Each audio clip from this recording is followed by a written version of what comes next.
At 95 years old, Clint Eastwood is finally opening up about his past and the people who shaped his worldview, including Rob Reiner, and the timing says everything.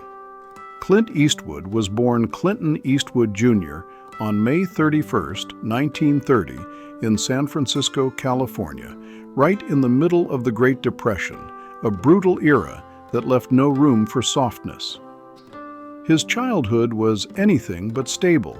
His family moved constantly across California chasing work, and that restless upbringing forced him to grow up fast, building self-reliance and a quiet emotional wall that would later become his signature.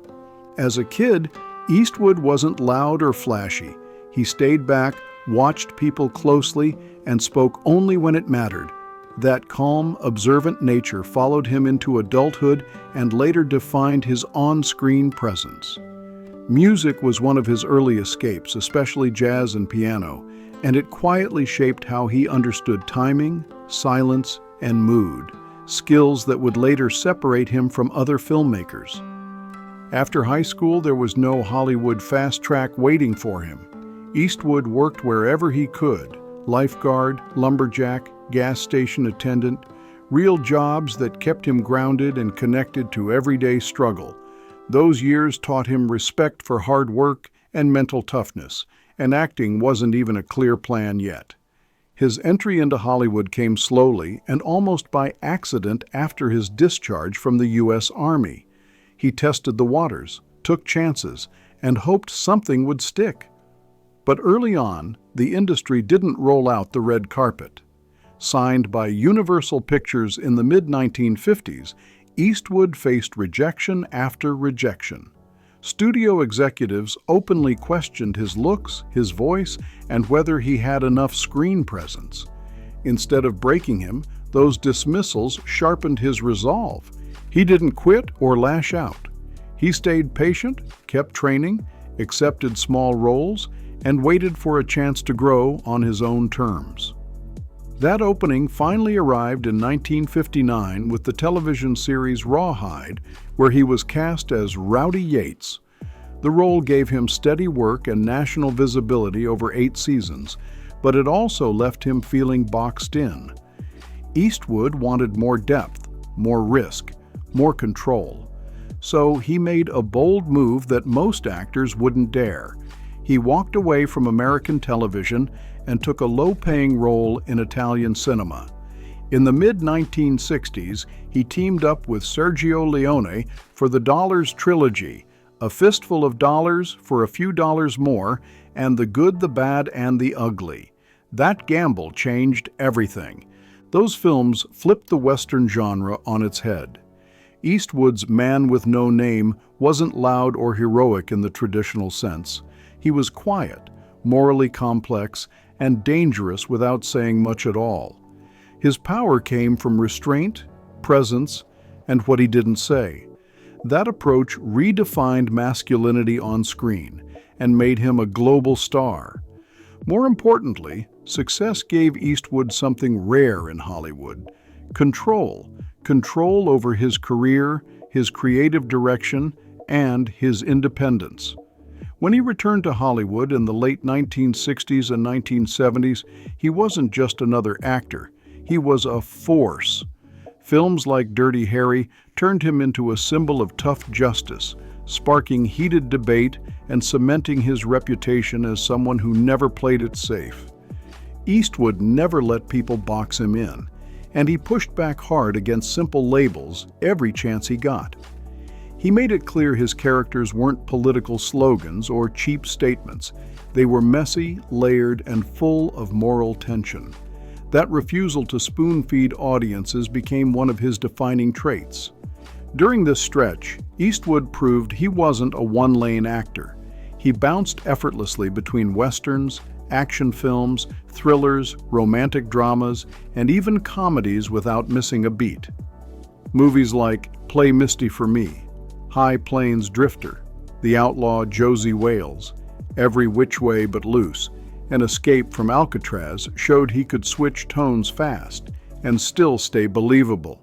Behind the scenes, his confidence was growing, and so was his ambition. He wasn't just showing up and hitting his marks. Eastwood was studying the craft, watching directors closely, and learning what worked and what didn't. Quietly, deliberately, he was gearing up for a major shift that would redefine how people saw him, not just as a star, but as a filmmaker with serious vision. As a director, Eastwood developed a stripped-down style that stood out in a loud industry. He favored fewer takes, natural lighting, and performances that felt lived in instead of overproduced. Actors trusted him because he trusted them back. His sets were calm, focused, and efficient, and that energy translated straight onto the screen. The stories he chose weren't safe either. His films dug into aging, regret, redemption, violence, and the price people pay for their choices. These weren't flashy themes, but they hit hard because they felt real. Eastwood treated these subjects with patience and restraint, letting silence speak just as loudly as dialogue. That approach reached its breaking point in Unforgiven in 1992. The film flipped the Western on its head, tearing apart the fantasy of glory and exposing the damage behind violence. It wasn't about heroes anymore. It was about consequences. The industry couldn't ignore it. Unforgiven earned Eastwood Academy Awards for Best Director and Best Picture, locking in his status as one of the most respected filmmakers of his era. And he didn't slow down after that win, not even close. He followed it with an insane run of heavyweight films like Mystic River, $1 Million Baby, Letters from Iwo Jima, Gran Torino, Changeling, and American Sniper. Each one tackled tough questions without talking down to the audience. His style stayed sharp, focused, and fearless. The respect he earned wasn't limited to Hollywood either. Eastwood picked up 3 César Awards, one of Europe's highest film honors, showing just how deep his influence ran overseas. He also received the American Film Institute's Life Achievement Award, a rare salute reserved for artists who reshape American cinema from the inside out. In 2000, the Venice Film Festival handed him the Golden Lion for Lifetime Achievement, a move that sealed his global status. This wasn't about one hit. It honored decades of work driven by restraint, discipline, and moral depth. France doubled down on that respect. In 1994, Eastwood was named a Commander of the Order of Arts and Letters, and in 2007, he received the Legion of Honor, the country's highest civilian award. These honors placed him among cultural giants whose impact crosses borders and generations. Altogether, these accolades tell one clear story. Clint Eastwood isn't just a Hollywood icon. He's a global force whose legacy keeps shaping cinema long after the credits roll. Clint Eastwood's marriage to Margaret Johnson, known to most as Maggie Johnson, stands as the longest and easily the most complicated romantic chapter of his life. Their story didn't begin under bright lights or red carpets. They met back in 1953, when Eastwood was still a broke, hungry young man grinding through life with no clear path to stardom. At the time, Eastwood was bouncing between jobs, lifeguard, laborer, whatever paid the bills, while chasing acting roles that kept slipping through his fingers. Maggie, calm, sharp, and grounded, became a steady presence when everything else felt unstable. She represented balance when his future looked shaky at best. They married on December 19, 1953, locking into a union that would stretch across more than 3 decades. In those early years, success didn't come easy. Money was tight, opportunities were scarce, and rejection was part of the routine. Through all of it, Maggie stayed solid, offering emotional backup while Eastwood kept pushing forward. When his breakthrough finally hit with the TV series Rawhide in 1959, everything changed fast. Fame showed up loud, bringing money, attention, and non-stop opportunity. But that same fame also brought pressure that slowly wore the marriage down. As Eastwood's star exploded through Sergio Leone's Man with No Name films, and later as Inspector Harry Callahan in the Dirty Harry movies, his life sped up. Long shoots, global travel, and growing independence shifted the balance between them. Maggie stayed mostly out of the Hollywood circus, choosing privacy and a quieter home life instead. That contrast only grew sharper over time.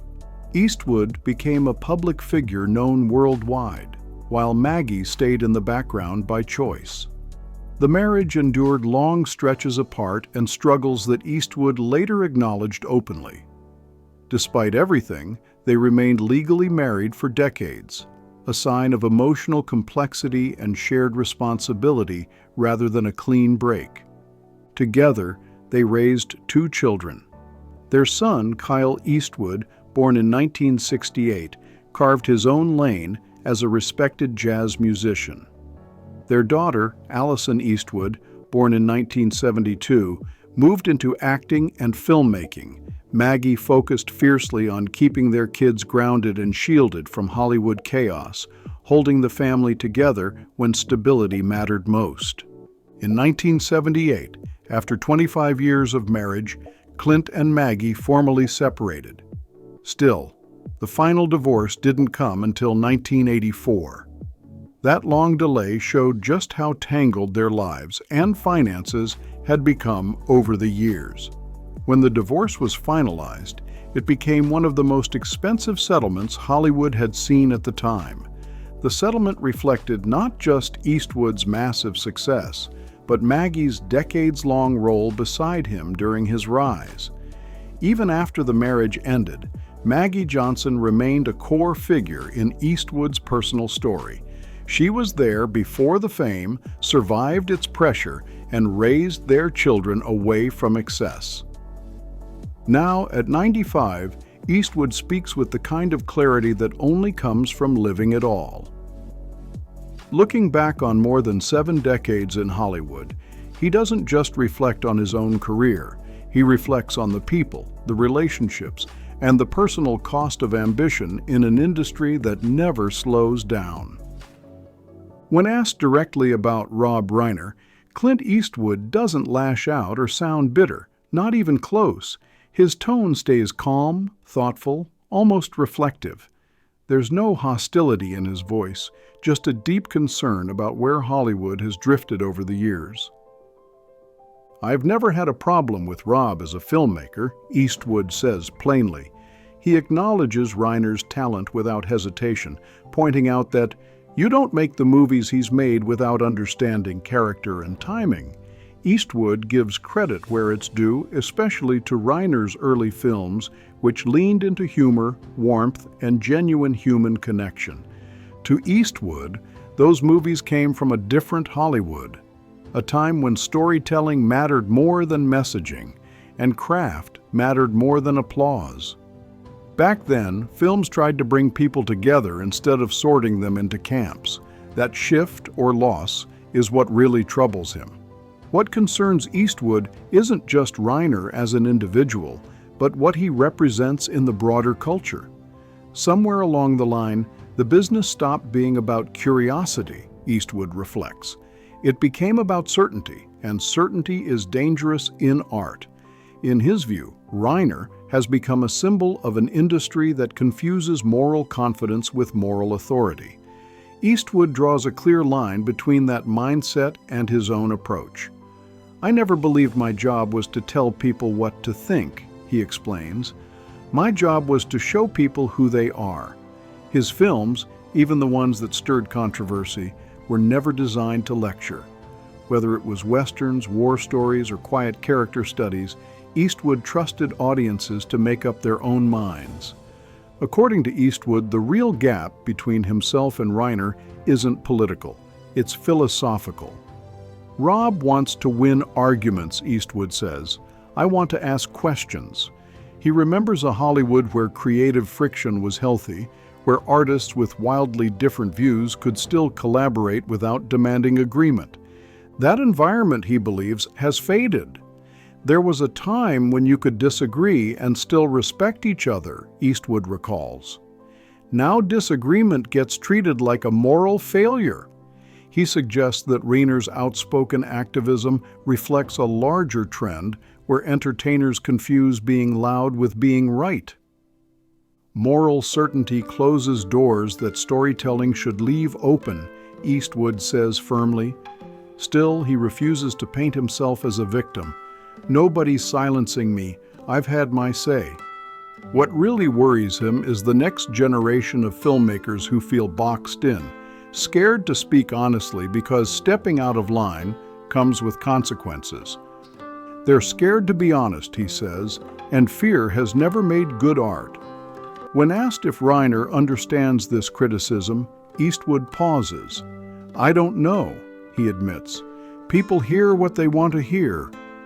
He makes it clear his comments aren't personal attacks. They're reflections on a system that rewards outrage over insight. Rob didn't create that system, Eastwood adds, but he's comfortable inside it. At 95, Eastwood isn't trying to settle scores. His voice stays steady, almost detached. Life's too short for grudges, he says.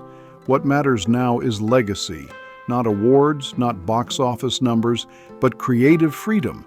I'd rather make a movie that makes people uncomfortable, he adds, than one that tells them they're perfect. Eastwood's truth about Rob Reiner isn't a bombshell, it's a quiet lament. A veteran artist watching an industry trade curiosity for conformity. Hollywood used to be a place where outsiders belonged, Eastwood says. Now everyone's trying to prove they're on the inside. And for Clint Eastwood, that shift matters far more than any single name. Now it's your turn.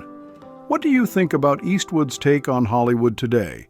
Drop your thoughts in the comments, hit like, subscribe, and share this video, and we'll see you on the next one.